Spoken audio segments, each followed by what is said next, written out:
नमस्कार मित्रों। अमूमन देखा जाता है हमारे शरीर में ज्यादातर रोग जो होते हैं वो आहार प्रणाली दूषित होने के कारण हो रहे हैं। हम आवश्यकता से अधिक खा रहे हैं, समय से पूर्व खा रहे हैं, पूर्व आहार पचता नहीं है और उसके बाद हमारा नेक्स्ट डाइट शुरू हो जाती है। इसके बीच बीच में भी हम अन्यत्र बहुत चीजें खाते रहते हैं। फास्ट फूड कल्चर, नमकीन वगैरह, बिस्किट वगैरह, इस तरह की हम आहार दिनचर्या में अपने आप लेते रहे हैं। इससे संतर्पण जन्य रोग हो जाते हैं। तो ओवर डाइट के कारण संतर्पण जन्य रोगों की उत्पत्ति आयुर्वेद में कही गई है, जिसमें मुख्यतः ओबिसिटी, मोटापा होना, कार्डियक मैगेली यानी दिल का आवश्यकता से अधिक आकार का बढ़ जाना, इसके साथ साथ फैटी लीवर जो बहुत कॉमन है, हर दूसरे व्यक्ति को फैटी लीवर है, इसके साथ साथ पीसीओडी और यहां तक कि स्त्रियों में बांझपन यानी कि इम्पोर्टेंसी की भी समस्या जो है ओवर डाइट के कारण डेवलप होती है।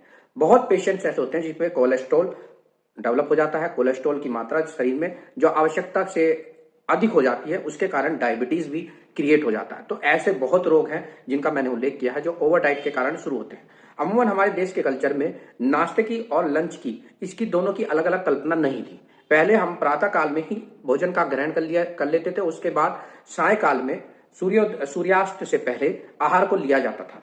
इसमें दोनों आहार डाइट शेड्यूल के बीच में इतना समय होता था कि अगला सायकाल का भोजन जो है वो हम तब खाते थे जब हमारा पूर्व काल का यानी कि मॉर्निंग का जो लिया गया हमारा खाना है, आहार है, वो पूर्ण रूप से पच जाता है। तो आयुर्वेद इसी कंसेप्ट पर आधारित है कि जब जीर्ण आपका भोजन हो जाए, पूर्व में लिया गया, जीर्ण होना मतलब पूर्ण रूप से पच जाना, तब आप नेक्स्ट डाइट लेंगे। लेकिन अमूमन ये देखा जाता है हम 9 बजे ब्रेकफास्ट करते हैं, 1 बजे लंच कर देते हैं। इसके अनुरूप क्या होता है, वो पूर्व का खाना डिपोजिट नहीं हुआ तो हमें कब्ज, diabetes, fatty liver, cardiomegaly, hyper cholesterol, cholesterol की अधिक मात्रा होना, ओबेसिटी, बांझपन, इंपोर्टेंसी, मोटापा इत्यादि बहुत ऐसे रोग हैं जो जिसमें कि जैसे ब्लड प्रेशर भी बढ़ने लगता है। तो ओवर डाइट के कारण वात दोष जो है हमारा बढ़ जाता है, कफ दोष हमारा बढ़ जाता है। तो इस प्रकार से दोनों दोष जब बढ़ जाते हैं तो वात के बढ़ने के कारण जो है हमारा त्रिदोष, तीनों दोष भी प्रकोपित हो जाते हैं, क्योंकि बिना वात के कोई भी दोष की स्थिति ऊपर अधिक या साम्य अवस्था में नहीं बनी रह सकती।